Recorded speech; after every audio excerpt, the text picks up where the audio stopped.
संपूर्ण महाराष्ट्रात हम्म. चांगला पाऊस सुरू होण्याची दाट शक्यता आहे. बंगालच्या उपसागरात ज्यावेळेस जातो त्यावेळेस महाराष्ट्रात नक्की चांगला पाऊस होतो. ही मुख्य प्रणाली आहे. आजपासूनच किंवा कालपासून गुजरातमध्ये भरपूर पाऊस पडू लागला आहे आणि गुजरातमध्ये ज्यावेळेस पाऊस पडतो त्यावेळेस खानदेश आणि नाशकामध्ये पाऊस लोटला जातो. कोल्हापूर, सिंधुदुर्ग आहे, कोल्हापूर आहे, नंतर सांगली आहे, सोलापूर, नंतर लातूर, धाराशिव नंतर थोडासा बीडचा काही भाग येतो. नंतर तेलंगणामध्ये सुद्धा वातावरण जर मध्यम आहे, पण त्यामुळे नांदेड आणि परभणीतही पाऊस होणार आहे. तुम्ही शेतकऱ्यांना काय आव्हान करा अशा परिस्थितीमध्ये, कारण शेतकरी काहीसा गोंधळलेला दिसतोय. पण मीडिया जनतेला हे फोडून सांगत नाही. मीडिया फक्त रेड आणि ऑरेंज अलर्ट एवढंच सांगतात. जुलैच्या राहिलेल्या 19 दिवसात पाऊस पडण्याची शक्यता ही आहेच. रेड अलर्ट म्हणजे खूप पाऊस आणि तिथं महापूर येणार असं नाही आहे. नमस्कार, ॲग्रोनमध्ये आपल्या सगळ्यांचं पुन्हा एकदा स्वागत. आता जुलै महिना देखील अर्धा संपलाय, तरीही राज्याच्या बहुतांशी भागांमध्ये म्हणावा तसा पाऊस झालेला नाही आहे. त्यातच लानिनाविषयी काही बातम्या, काही रिपोर्ट पुढे येत आहेत. त्यामुळं शेतकऱ्यांची चिंता आणखीन वाढलेली दिसते. मग एकूणच आतापर्यंत चांगला पाऊस का नाही पडला? उरलेल्या जुलैच्या दिवसांमध्ये चांगला पाऊस पडेल का, की पाऊस ऑगस्टनंतर चांगला पडू शकतो? या सगळ्या प्रश्नांची उत्तरं आज आपण या व्हिडिओतून जाणून घेणार आहोत. आणि आपल्या सगळ्या प्रश्नांची उत्तरं देण्यासाठी आज आपल्यासोबत नेहमीप्रमाणे आहेत हवामान विभागाचे निवृत्त शास्त्रज्ञ माणिकराव खुळे सर. सर, आपलं स्वागत आहे ॲग्रोनमध्ये. नमस्कार सर, पहिला प्रश्न लानिनाविषयीचा आहे. आता नुकताच ऑस्ट्रेलियाच्या वेदर एजन्सीचा एक अहवाल आला की त्यांनी असं म्हटलं की लानिना कंडिशन ही ऑगस्टनंतरच डेव्हलप होऊ शकते, तयार होऊ शकते. मग काय भारतामध्ये पाऊस ऑगस्टनंतर चांगला पडू शकतो? लानिना आणि ब्युरो ऑफ म्हणजे ऑस्ट्रेलियन मीटिओरॉलॉजीनं त्यांनी सांगितलं असेल तर लानिना, एल-निनो, यन्सो या सगळ्या कंडिशन ह्या 3-4 कंट्रीसाठी आहे. त्याच्यामध्ये आपला भारत देश पण आहे. बरोबर. म्हणजे इंडियन समर मान्सूनलाही ते आपलं लागू आहे. आणि आत्तापर्यंत त्या दीर्घपल्ल्याच्या अंदाजात आपण हेच सांगितलेलं आहे की लानिना हा ऑगस्ट-सप्टेंबर नंतर डेव्हलप होतो. बरोबर. मग याचं मॉनिटरिंग, डेली मॉनिटरिंग चालू राहतं. आज पाहिलं तर जुलै अखेर अजूनही लानिना डोकावलेला नाही आहे. लानिना म्हणजे आज यन्सो तटस्थ अवस्थेत आहे. यन्सो म्हटल्यानंतर लोकांचा थोडा गोंधळ होतो. यन्सो म्हणजे एल निनो गेलेला आहे आणि तटस्थ अवस्था आहे. आणि लानिना येण्यापूर्वीची जी स्थिती आहे ती स्थिती आहे. ज्यावेळेस यन्सो तटस्थेत असतो तो पावसाला अटकाव होत नाही. बरोबर. त्यामुळं ऑस्ट्रेलियन मीटिओरॉलॉजीने काय जे सांगितलं असेल तुम्हाला की लानिना हा ऑगस्ट नंतर, म्हणजे अजून हे जुलैचे 15 दिवस जायचे आणि संपूर्ण ऑगस्ट म्हटल्यानंतर 40-45 दिवस. तर याच्यासाठी आजच हो असं म्हणता येणार नाही, कारण लानिनाची कंडिशन डेली मॉनिटर होते. म्हणजे नेमकं काय होतं की इक्वेटोरियल ईस्टर्न पॅसिफिकमध्ये जे समुद्राचं तापमान आहे त्याचं कंटिन्युअस तापमान मोजलं जातं. ते किती खाली आहे, किती खाली जात आहे आणि त्यानुसार त्याची लानिना किती तीव्र आहे, सुरुवात आहे की अजून डोकावलंच नाही, अशा स्थिती सांगता येईल.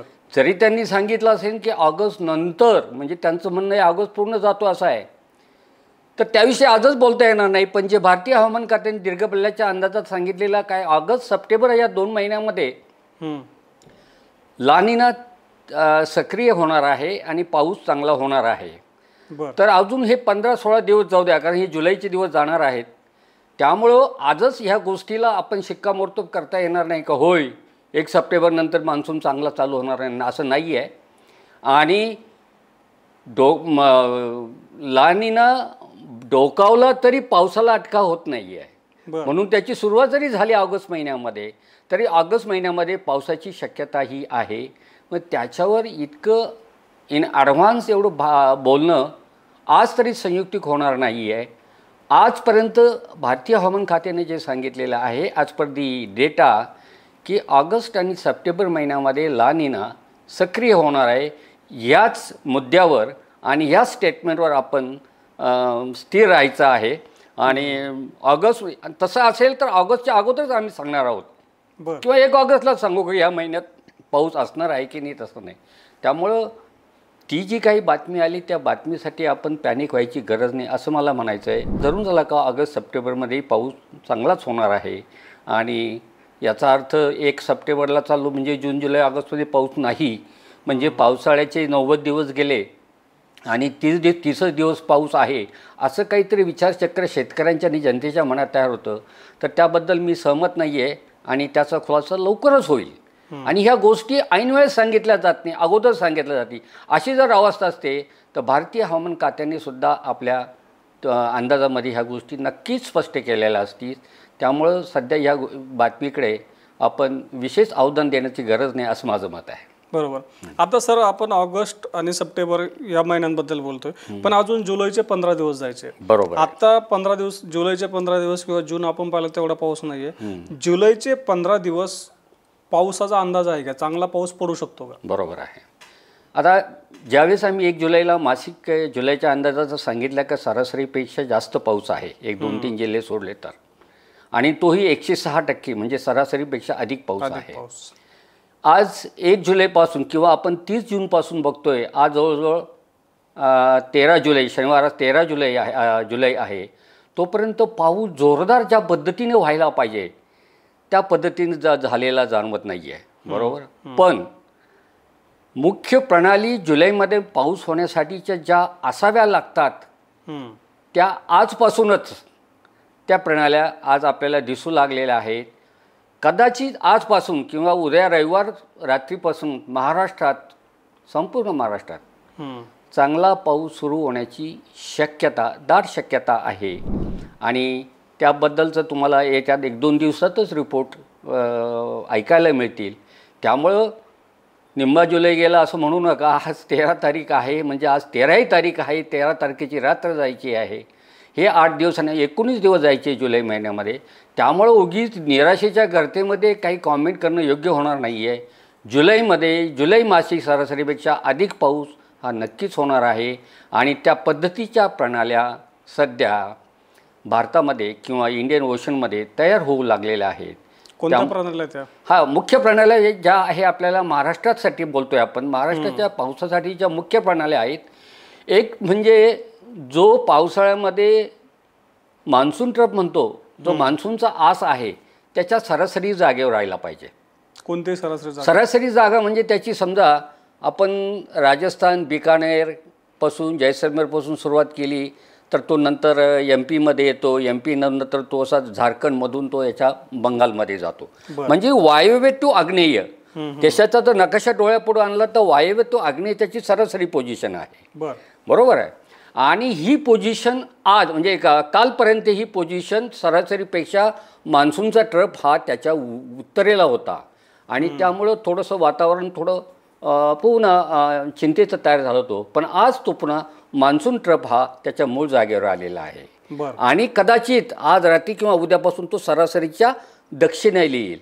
ज्यावेळेस सरासरीच्या दक्षिणेला येईल म्हणजे आपला दक्षिण राजस्थान किंवा उत्तर गुजरात किंवा MP, त्यानंतर आपला छत्तीसगड, अशा पद्धतीचे, छत्तीसगड फार खाली आला आहे, पण मग पूर्व मध्य प्रदेश असा तो जाऊन तो ज्यावेळेस ओरिसा नंतर ओरिसा किंवा वेस्ट बंगालमधून तो बंगालच्या उपसागरात ज्यावेळेस जातो त्यावेळेस महाराष्ट्रात नक्कीच चांगला पाऊस होतो. ही मुख्य प्रणाली आहे. दुसरी प्रणाली महाराष्ट्रापासून दक्षिण, आता अरबी समुद्र डोळ्यापुढे घेतला तर दक्षिण गुजरात, महाराष्ट्राची किनारपट्टी, गुजरातची किनारपट्टी, कर्नाटकाची किनारपट्टी, केरळाच्या किनारपट्टी, असा संपूर्ण दक्षिणोत्तर समुद्रामध्येच म्हणजे किनारपट्टीच्या समोर एक पूर्ण ऑफशोर ट्रप म्हणतात, म्हणजे त्याला आपण म्हणतो तो तटीय आस. म्हणजे इकडे संपूर्ण अरबी समुद्र आहे, इकडे किनारपट्टी आणि मध्ये कमी दाबाचा पट्टा, कमी दाबाची पोकळी, त्याला मान्सूनचा ट्रप आहे, तो आहे, तो फार गरजेचा आहे. आता याच्यामध्ये सुद्धा मान्सून ऑफशोर ट्रपमध्ये तो समुद्र सपाटीला आहे का 900 मीटरवर आहे का 1.5 किलोमीटर, हे पण महत्त्वाचं आहे. अच्छा, समजलं का? तो सध्या आज तो समुद्र सपाटी पाहिला. ही दुसरी प्रणाली आहे. तिसरी प्रणाली गुजरातच्या उत्तरेला चक्रीय वाऱ्याची स्थिती तयार झालेली आहे. तुम्हाला नेहमी सांगितलं की जिथं चक्रीय वाऱ्याची स्थिती आणि कमी दाबाचं क्षेत्र असतं त्याच्या नैऋत्येला म्हणजे खाली, म्हणजे तो आपल्याला पाहिजे ईशान्येला, ती प्रणाली पाहिजे ईशान्येला, म्हणजे तुमच्या नैऋत्येला पाऊस पडत असतो. ज्या अर्थी ती गुजरातमध्ये आहे उत्तर गुजरातमध्ये आहे, म्हणजेच आपल्याला उत्तर महाराष्ट्र आणि संपूर्ण महाराष्ट्राची किनारपट्टी इथे जोरदार पाऊस होण्याची शक्यता, ही तिसरी प्रणाली आहे. आणि चौथी महत्त्वाची प्रणाली जरी आपल्या महाराष्ट्राच्या जवळ नसली तर चौथी प्रणाली बंगालच्या उपसागरामध्ये कमी दाबाचं क्षेत्र आणि चक्रीय वाऱ्याची स्थिती होणं गरजेचं आहे. त्याच्यानंतरच ह्या सगळ्या पुन्हा ॲक्टिवेट होतात, बूस्ट होतात आणि पावसाला त्या पूरक ठरतात आणि ती स्थिती तिथं तयार झालेली आहे. अच्छा, या सगळ्या गोष्टी पूरक असल्यामुळं उद्या 14 तारखेपासून चांगल्या पावसाची शक्यता आहे. त्यामुळं आपल्याला याच्यावर निरीक्षण करावं लागेल, वाट बघावं लागेल आणि अशा पद्धतीने पावसाची शक्यता जुलैमध्ये, उर्वरित जुलैमध्ये आहेच. आणि त्याचा प्रत्येक काय घोडं मैदान जवळच आहे, लगेच कळेल, उद्याच म्हणतोय मी. त्यामुळे तुम्हाला लगेचच कळेल की बाबा पाऊस जुलैमध्ये आहे की नाही आणि त्या पद्धतीचं वातावरण कालपासून बदलायला सुरुवात झालेली आहे. आता तुम्ही सांगितलं की जुलैमध्ये पुढच्या 10-15 दिवसामध्ये चांगला पाऊस पडू शकतो, तर विभागणी काही सांगता येईल का? कारण शेतकऱ्यांना उत्सुकता तीच असते, त्यामुळे आपल्याला विभागणी सांगता येईल का? मराठवाडा, विदर्भ, पश्चिम महाराष्ट्र. ठीक आहे, चला मी असं म्हणेल की रविवार 14 जुलै ते 17 जुलै म्हणजे रविवार, सोमवार, मंगळवार, बुधवार ह्या 4 दिवसामध्ये सगळ्यात जास्त पाऊस हा कोकणात तर चालूच आहे महिन्यापासून पाऊस, पण तिथं सुद्धा अधिक चांगला पाऊस कोकणात आहे आणि विदर्भातही आहे. विदर्भात सुद्धा चांगला पाऊस आहे.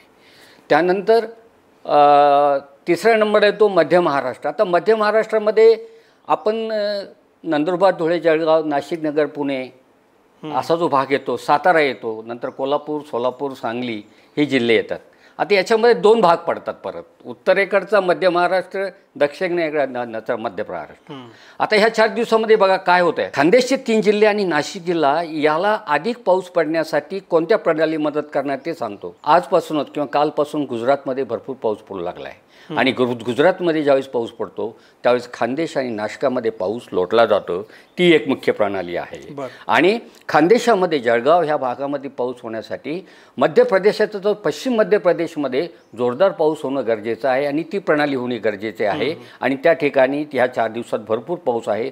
ह्या 2 प्रणाल्याचा इफेक्ट ह्या 4 जिल्ह्यावर होणार आहे, नंदुरबार, धुळे, जळगाव आणि नाशिक. बरोबर. आता खाली आलेलं आपण उत्तर कर्नाटकामध्ये, आणि उत्तर कर्नाटकाच्या मध्ये येत्या 4 दिवसात भरपूर पाऊस आहे. आणि तो पाऊस कोणत्या जिल्ह्याला इफेक्ट करतो? कोल्हापूर, सिंधुदुर्ग आहे, कोल्हापूर आहे, नंतर सांगली आहे, सोलापूर, नंतर लातूर, धाराशिव आणि दक्षिण सातारा ह्या जिल्ह्यामध्ये हा पाऊस होणार शक्य आहे. म्हणजे ह्या प्रणाल्या या ठिकाणी पाऊस होणार आहे. कोकण सांगितला, विदर्भ सांगितला, मध्य महाराष्ट्रातल्या 10 जिल्ह्यातलं मी सांगितले, मध्य फक्त राहिलेले नगरचा काही भाग, पुणे जिल्हा आणि साताऱ्याचा उत्तर भाग. पण ह्या ठिकाणी सुद्धा पश्चिमी वारे आणि ऑफशोर ट्रफ असल्यामुळे इथं पाऊस होण्याची शक्यता आहे. राहिला मराठवाडा. आता मराठवाड्यामध्ये जे कर्नाटकाला लागून जिल्हे आहेत त्याच्यामध्ये आपल्या लातूर येतो, धाराशिव येतो, धाराशिवनंतर थोडासा बीडचा काही भाग येतो, नंतर तेलंगणामध्ये सुद्धा वातावरण जर मध्यम आहे, पण त्यामुळं नांदेड आणि परभणीतही पाऊस होणार आहे. आणि ह्या पश्चिमेकडची जी प्रणाली, ही प्रणाली संभाजीनगर आणि जालना ह्या जिल्ह्याला पाऊस देते. अच्छा, बरोबर. त्यामुळं मराठवाड्यातही पाऊस होणार आहे. आणि 4 दिवसापैकी 3 दिवस तरी कमीत कमी मराठवाड्यात म्हणजे 16 जुलैपर्यंत पावसाची शक्यता आहे. मग 17 जुलैनंतर पुन्हा उघडीप आहे का असं नाही, पुन्हा 1-2 दिवसाचा गॅप जातो आणि पुन्हा पाऊस. अशा पद्धतीचा जुलै महिना आपल्याला पाऊस मिळण्याची शक्यता आहे. बरं सर, आता जेव्हा म्हणजे आमचे बहुतांश शेतकरी आता हवामानाचा अंदाज हवामान विभागाचा बघतायत वेबसाईटला जाऊन, तिथे आम्हाला वेगवेगळे कलर दिसत आहेत. बरोबर. कुठं रेड अलर्ट असतो, कुठं ऑरेंज अलर्ट असतो, कुठं येलो अलर्ट असतो. ह्या अलर्टमधून काय दर्शवायचं असतं? म्हणजे समजा आता जर पुणे जिल्ह्याला ऑरेंज अलर्ट दिलेला आहे, मग संपूर्ण जिल्ह्यामध्ये तो जोरदार पाऊस पडतो का? काय अर्थ समजायचा नेमका? आता ह्या अलर्टच्या बाबतीमध्ये ज्यावेळेस मीडियाकडनं बातम्या दिल्या जातात की ज्या शेतकऱ्यापर्यंत पोहोचल्या जातात, मुंबईला रेड अलर्ट दिलेला आहे, मध्य महाराष्ट्रात ऑरेंज अलर्ट दिलेला आहे, लोक घाबरतात. रेड म्हणजे त्यांना ते रेल्वेचं सिग्नल असते किंवा ट्रॅफिकचं सिग्नल दिसतं, थोडक्यात धोक्याची घंटा असं वाटू लागतो. पण ॲक्च्युली याचा संबंध केवळ पावसाच्या तीव्रतेशी नाही आहे, लक्षात ठेवा. अलर्टचा अर्थ असा आहे की ज्या ज्या वातावरणीय घटना घडणार आहे त्याच्यातून जनजीवन, जीवित आणि वित्तहानी होण्याची शक्यता आहे. त्यामुळं हे जे अलर्ट आहे प्रशासनाला तत्पर राहण्यासाठी आणि जनतेने सावधानता बाळगावी यासाठी हे अलर्ट दिलेले आहेत. बरं. रेड अलर्ट म्हणजे खूप पाऊस आणि तिथं महापूर येणार असं नाही आहे. आता हे अलर्ट कधी कधी तुम्हाला महापूर किंवा उन्हाळ्यामध्ये उष्णतेची लाट, थंडीत थंडीची लाट किंवा सॅनस्टॉर्म आणि डस्टस्टॉर्म म्हणजे समजा राजस्थानमध्ये धुळीचे लोट येणार असतील किंवा रेतीचे लोट येणार असतील किंवा खूप पावसानंतर तुमच्या महापुरातून धरणातून ओव्हर पाणी सोडलं जाईल, नद्या समजा त्यांचे पात्र सोडून शेतामध्ये येणार असतील, अशासाठी त्याचा तो अर्थ आहे की प्रशासनानं सज्ज राहावं. आणि मग ह्या केसमध्ये पावसाळ्यातच हे लागू असं नाही आहे. पावसाळ्यात संपल्यानंतर ज्या ज्या वातावरणीय अशा घटना आहेत त्यासाठी सुद्धा ते लागू आहे. अलर्टचा अर्थ डायरेक्ट अति पावसाची असा जोडू नये. पावसाची तीव्रता दाखवण्यासाठी सूचकता वेगळी आहे. त्याच्यामध्ये निळा रंग आहे, हिरवा रंग आहे, पिवळा रंग आहे, समजला का, आणि एक फिकटसा असा एक हिरवा रंग आहे. अशा पद्धतीचे 4 रंग आहे. त्याच्यामध्ये वाईड स्पेट, फेअरली वाईड स्पेट किंवा आयसोलेटेड असे जे आहेत ते रंग वेगळे आणि हे रंग वेगळे. तुम्ही लक्षात ठेवा. पाऊस सूचकता दर्शवणारे रंग मी आत्ता रिपीट करतो परत की बाबा डार्क ब्ल्यू नंतर फेंट ब्ल्यू नंतर ग्रीन कलर नंतर येलो कलर नंतर कोणतीच कलरच नाही आहे. येलो कलर म्हणजे तुम्हाला सांगतो ढगाळ वातावरण, तुरळक ठिकाणी किरकोळ पावसाचा मी असा शब्द जेव्हा वापरतो, पावसाची शक्यता कमी, वातावरण ढगाळ राहणार आहे. ज्यावेळी ग्रीनिश शेड असतो, मध्यम पाऊस झाला तर होईल इथं तिथं असा पद्धती. आणि फेअरली व्हाईट्स म्हणजे फेंट ब्ल्यू असला पावसाची शक्यता आहे म्हणजे 75% शक्यता जास्त आहे. आणि ज्यावेळेस एकदम डार्क ब्ल्यू असेल, मी सांगतो हे अलर्टचं सांगत नाही, पावसाच्या तीव्रतेची कलर सांगतोय, आणि ज्यावेळी डार्क ब्ल्यू असेल तर त्या ठिकाणी 100% पावसाची शक्यता आहे. अर्थात 100% हवामान तज्ज्ञ त्यांच्या रेकॉर्ड आणि निरीक्षणातून अभ्यासावर आलेल्या कन्क्लुजनवर आहेत, पूर्वानुमानावर. याचा अर्थ आपण तो 100% पाऊस व्हायलाच पाहिजे असं नाही, तिथं मागं पुढं होतं थोडंफार. पण हे कलर झाले पावसाच्या तीव्रतेचे. आणि हे बाकीचे जे कलर एकदम रेड कलर, रेड अलर्ट म्हणजे 100% पाऊस, 100%. आता मुंबईमध्ये समजा हा रेड अलर्ट दिलेला आहे, याचा अर्थ काय, भरपूर पाऊस होणार आहे किंवा ढगफुटी सदृश्य किंवा अतिवृष्टी होणार आहे. त्यामुळे जनजीवन विस्कळीत होणार आहे, तुमचं दळणवळण शहरातलं हॅम्पर होणार आहे किंवा तुमचे मुंबई हे समुद्रसपाटीच्याही खाली असल्यामुळं पाण्याचा निचरा ज्या वेगाने व्हायला पाहिजे ते होत नाही. लोणावळ्यात तेवढा पाऊस होऊ द्या, मुंबई एवढा, लोणावळ्यात पटकन तुम्ही 15 मिनिटात मोकळे व्हाल. पण मुंबईमध्ये तेवढा पाऊस झाला 1 तास 2 तास 4 तास लागतात. कारण का, पाण्याला फ्लो नाही आहे. पाणी शेवटी समुद्राची त्याची पातळी सारखीच आहे. कधी कधी काही भाग मुंबईचा पातळीच्या खाली आहे, पाणी जाणारच नाही लवकर. म्हणून हे अलर्ट दिलेले असतात. रेड अलर्ट म्हणजे तुम्ही नक्की घडणार ॲक्शन घ्या, ॲक्शन अलर्ट. नंतर त्याच्यानंतर ऑरेंज अलर्ट, तुम्ही ॲक्शन घेण्यासाठी तयारीत राहा. आणि त्याच्या खालचा अलर्ट आहे मला असं वाटतं येलो अलर्ट आहे, सावधानता बाळगा. आणि नंतर पांढरा म्हणजे कोणताही धोका नाही आहे पण पाऊस आहे किंवा वातावरणीय घटना घडणार आहे, अशा प्रकारचा तो प्रकार आहे. पण मीडिया जनतेला हे फोडून सांगत नाही. मीडिया फक्त रेड आणि ऑरेंज अलर्ट एवढंच सांगतात. त्या पावसाशी संबंधित नाही हे ते जनतेला कोण सांगेल, असा त्यातला होणारा गोळ आहे. मला वाटतं पुण्याच्या बाबतीत नेमकं याच्याकडे कसं बघायचं. समजा आता एखाद्या जिल्ह्याला दिला त्याने ऑरेंज अलर्ट दिला किंवा मग येलो अलर्ट दिला, तर शेतकऱ्यांनी याच्याकडे कसं बघायचं. आता शेतकऱ्यांसाठी मी मुंबईचं उदाहरण दिलं. आता शेतकरी काही मुंबईत राहत नाही, हा ओपन एरिया तिकडे राहतात. याचा अर्थ तिथं असा पाऊस होणार आहे की तिथं जवळपास धरणं असतील तर धरणाचा ओव्हरफ्लो होईल किंवा नद्या ह्या ओव्हरफ्लो होऊ शकतात किंवा इतका पाऊस येणार किंवा कमी वेळात जास्त वेगाने पाऊस येणार ती तुमची एखाद्या वेळेस शेतातली पिकं धुवून जाऊ शकतात, असा त्याचा अर्थ आहे ऑरेंज अलर्टसाठी. पण तो सगळ्या जिल्ह्यांसाठी असतो का. तो जिल्ह्यात तो सांगितलेला असतो. तो आता विभाग 4 विभागात दिला जातो. 4 ऐका आता 4 विभागामध्ये कोकणातले 7, मध्य महाराष्ट्रातले 10, विदर्भातले 11 आणि मराठवाड्यातले 8. जरी सुरुवातीला अलर्ट हा एवढ्यासाठी जरी दिलेला असतो, जर अजून जर तुम्ही विश्लेषणामध्ये डोकावून पाहिलं तर त्यांनी जिल्हावार पण दिलेला असतो. आणि हा अलर्ट हा मोस्टली प्रशासनासाठी. आता मध्य महाराष्ट्रातल्या 10 जिल्ह्यामध्ये 3 जिल्हे बाधित असले तर प्रशासन सगळे 10 का धरतंय. प्रिकॉशनरी मेजर्स म्हणजे का बाबा प्रतिबंधात्मक आपण सावध राहावं. आता काल परवा पुण्यात सांगितलं आणि काहीतरी कलेक्टर त्यांचा तो स्टँडर्ड फॉर्मॅट आहे. इकडे अलर्ट आला म्हणजे हे पाठवून द्यायचं, मग त्यांनी ते शाळा बंद केल्या. अरे पण पुण्यासातला अलर्ट हा पुण्यामधला लोणावळा, खंडाळा, तामिनी, मुळशी हा भाग येतो, इथं अति जोरदार पाऊस होणार आहे. मग ते असं फोडून सांगणार का पुणे जिल्ह्यामधले घाटमाथ्यावर पाऊस होणार आहे, इकडे होणार नाही, अलर्ट हा फक्त घाटमाथ्यासाठी, असं नाही. याच्यातनं काहीतरी मीडिया आणि प्रशासनाचं इंटरप्रिटेशन यामध्ये घोळ होतो आणि तो एक चर्चेचा विषय होतो मीडियामध्ये आणि TRPचा तो एक फायदा उठवला जातो, असंच मला या ठिकाणी म्हणायचं आहे. आता हे जे कलर अलर्ट दिले जातात कलरचा, आपण थोड्या डीपमध्ये जाऊ आणखी. हे झालं प्रशासनासाठी की त्यांनी काळजी घ्यायची. मग असे शेतकऱ्यांसाठी काय दिले जात नाही किंवा तुमच्या जिल्ह्यामध्ये? हे काय फक्त प्रशासनासाठी दिलेच नाही, हे भारतीय हवामान खात्याकडनं त्यांचं बुलेटिन प्रत्येक 6 तासाला येतं. ते काय शेतकरी आणि प्रशासनच नाही आहे, मीडियावाले वाचू शकतात, बिझनेसवाले वाचू शकतात किंवा कुणीही वाचू शकतं, त्याच्यामध्ये प्रश्न नाही आहे.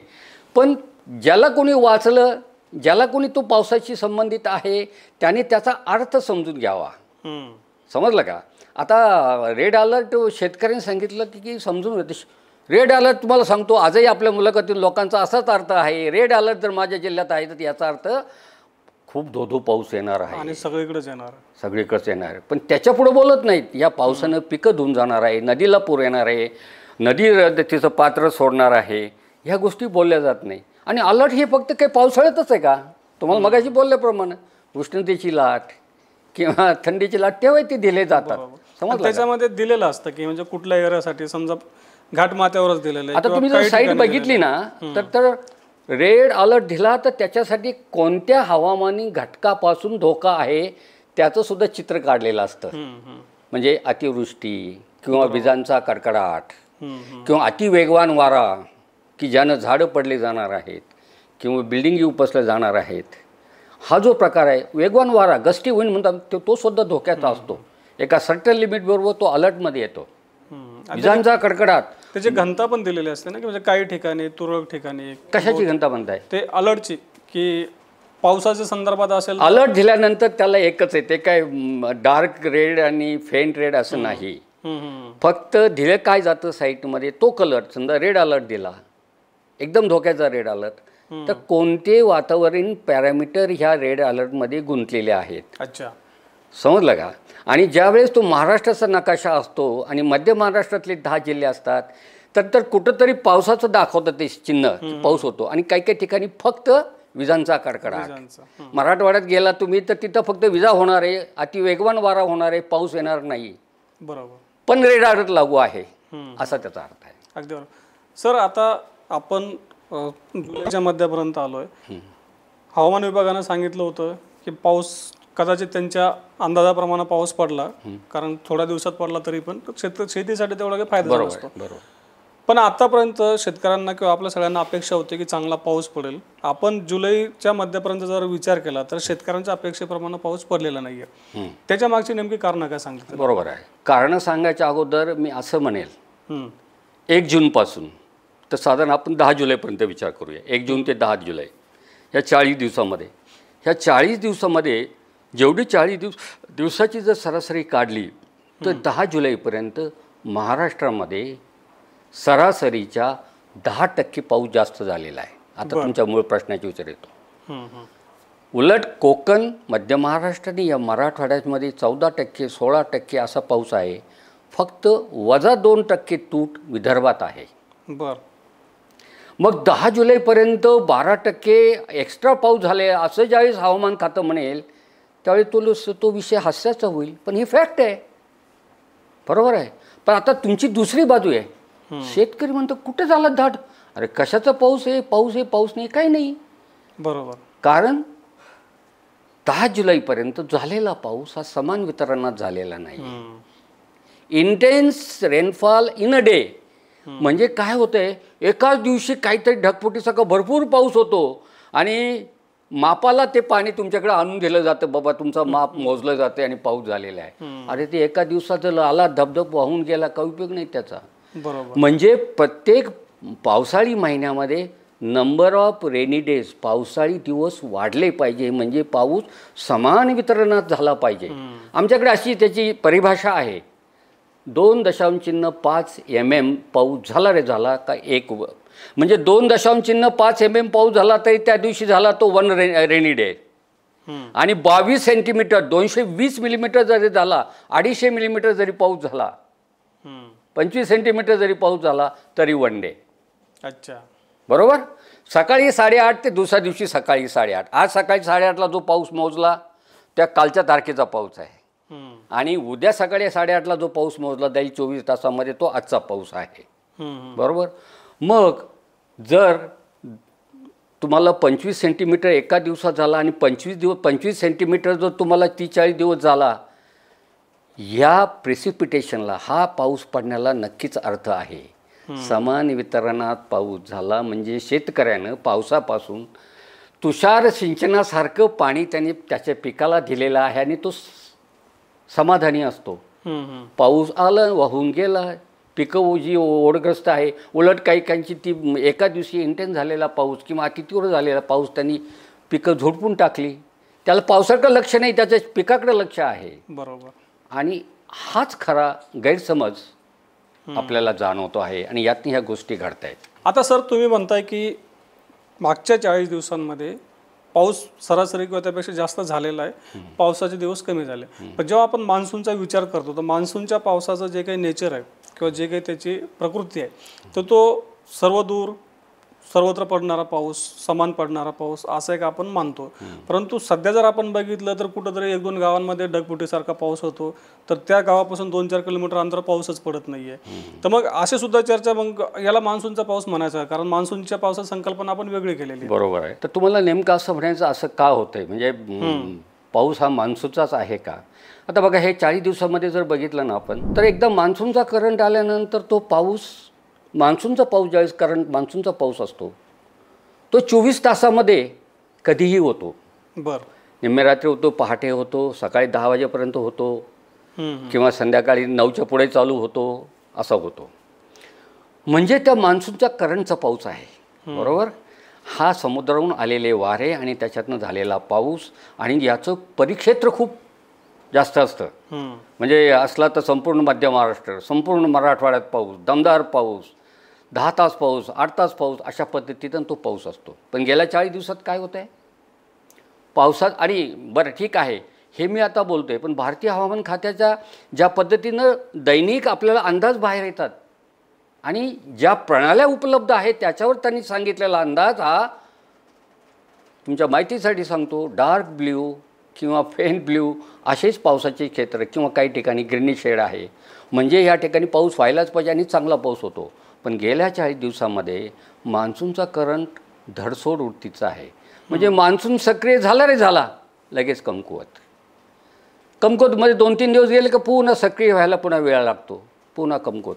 ही जी मान्सूनच्या प्रवाहाची, आर्द्रतेची, वाऱ्याची जी धडसोड आहे, त्यामुळं काय होतं, कारण ह्या दरम्यान पुन्हा हिटिंग चालूच असते. ह्या 40 दिवसामध्ये असं दिसून आलं की ठराविक 1 किंवा 2 किंवा 3 चौरस किलोमीटर क्षेत्रात उष्णतेनं तिथलं तापमान वाढलं जातं, आणि वर जाऊन त्या ठिकाणी जे ढग तयार होतात, क्युम्युलोनिंबस प्रकारचा ढग आहे, तो साधारण 2 किलोमीटर पण तयार होतो, आणि त्या ढगातून पाऊस पडतो तो त्या 2 चौरस किलोमीटरमध्येच पडतो.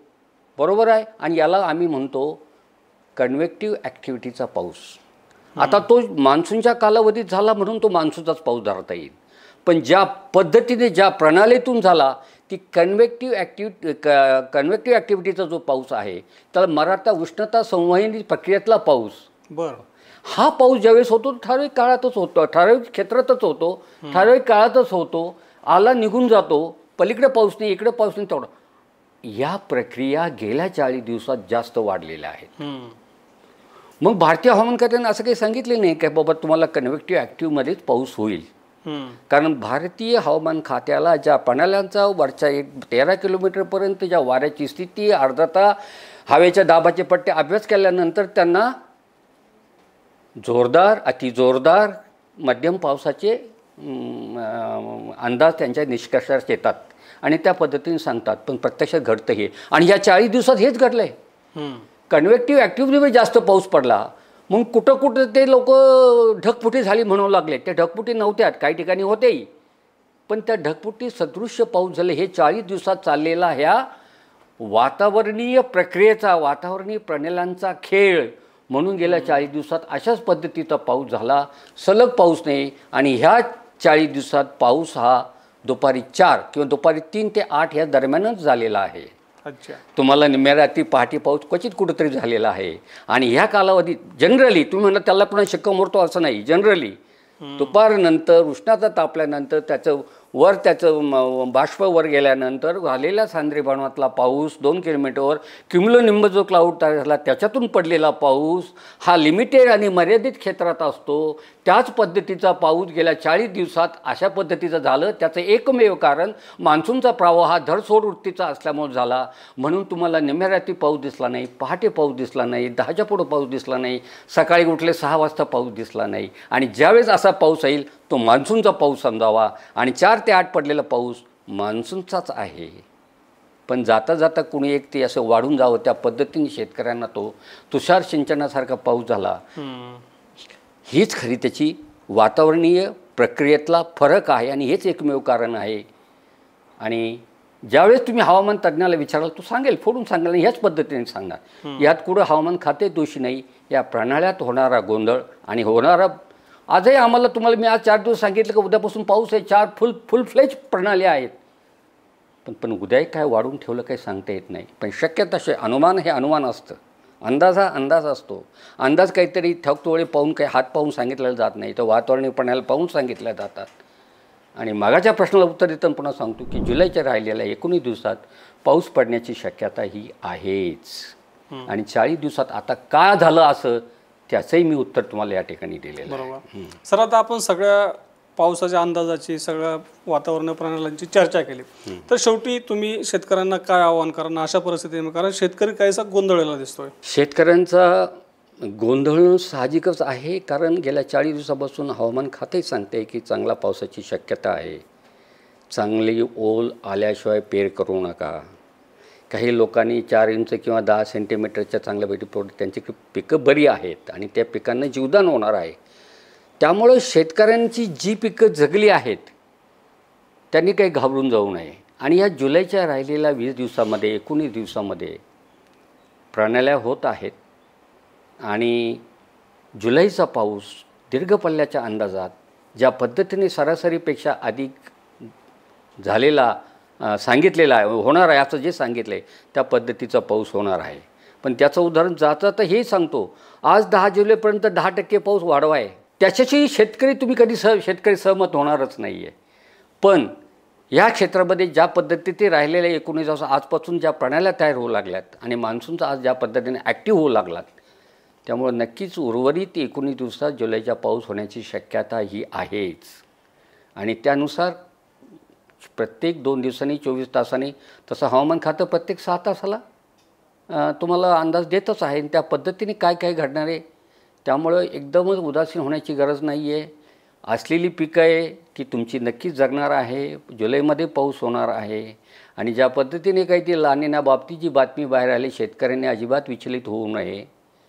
लानिना डोकावलं नाही म्हणजे काय, त्याचं काय म्हणजे समजा एखादं पुढारी भाषण करायला असला म्हणजे तिथं त्या व्यासपीठावर आणि तिथं कोणीच नाही असं नाही आहे, शांतता नाही आहे. तिथं माणसं आहे, लोक वाट बघतात मंत्री कुठपर्यंत आले. जशी बातमी दिली जाते तसं लानिना कोणत्या स्टेजमध्ये आहे आणि ऑगस्टमध्ये कोणत्या तारखेपासून पाऊस चालू होणार आहे, 1 तारखेपासून चालू होणार आहे का पुन्हा 25 जुलैपासून चालू होणार आहे, तेही नक्की सांगितलं जाईल. अशा ज्या बातम्या जे येतात याच्याकडे दुर्लक्ष करा. शेवटी लानिनाचं वर्ष आहे, भरपूर पाऊस आहे.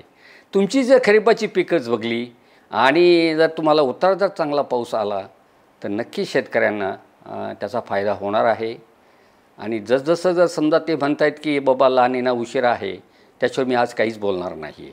ते आपल्याला पुढचं त्याच्यावर विश्लेषण नंतर बोलता येईल. पण शेतकऱ्यांना आज सांगतो उदासीन होण्याची गरज नाही. आज प्रत्येक तास हा शेतकरी मोजतो हेही मला माहीत आहे. म्हणजे ज्या ज्या पद्धतीने हवामान खातं विस्तृतपणे जी फॅक्ट आहे ते सांगते. हवामान खात्याला काही लपून ठेवायचे नाही तर नाही म्हणून सांगता येईल. त्यामुळं हवामान खात्याने दिलेला अंदाज त्यांच्या साईट याच्यावर पूर्णपणे विश्वास घेऊन ते जे अंदाज देतात, हे मात्र खरं आहे की हवामान खात्याने पावसाची शक्यता फारच कमी म्हणल्यावर तुम्ही त्यांच्यावर रुसवा तुम्ही निसर्गावर रुसा, त्यांच्याकडे काय हवामान खात्याच्या अंदाजावर रुसून काही उपयोग नाही. ते फक्त फॅक्ट सांगतात. त्यामुळं भारतीय हवामान खात्याच्या अंदाजाकडे लक्ष ठेवलंच पाहिजे. जुलैमध्ये पाऊस होणारच आहे, खरीपाची पिकं जगणारच आहे. असं मी म्हणतो. पण माझ्या विहिरीला पाणी वगैरे याच्यासाठी थोडा अजून महिना 2 महिने, सप्टेंबर अखेर कदाचित उजाडेल, त्यावेळी तुम्हाला त्या पाण्याची उपलब्धता म्हणजे आर्टिफिशियल वॉटर सप्लाय इरिगेशनसाठी तुम्हाला थोडी वाट बघावी लागेल. एवढंच मला शेतकऱ्यांना आज या निमित्तानं आवाहन करायचं वाटतं. एवढंच मी आज सांगेन. बरोबर. आता खोळे सर आपल्यासोबत होते. खोळे सरांनी आपल्या मनातले जे काही प्रश्न होते किंवा आपल्या मनात जी काही भीती होती की नेमका पाऊस चांगला कधी पडेल, जुलैच्या उरलेल्या दिवसामध्ये पाऊस पडेल का, या सगळ्या प्रश्नांची आपल्याला समजेल अशी सोप्या भाषेमध्ये उत्तर दिले, त्याबद्दल मी सरांचे आभार व्यक्त करतो. धन्यवाद सर, तुम्ही आज आम्हाला वेळ दिलात, आम्ही सगळ्या प्रश्नांची उत्तर दिली त्याबद्दल. ओके, धन्यवाद.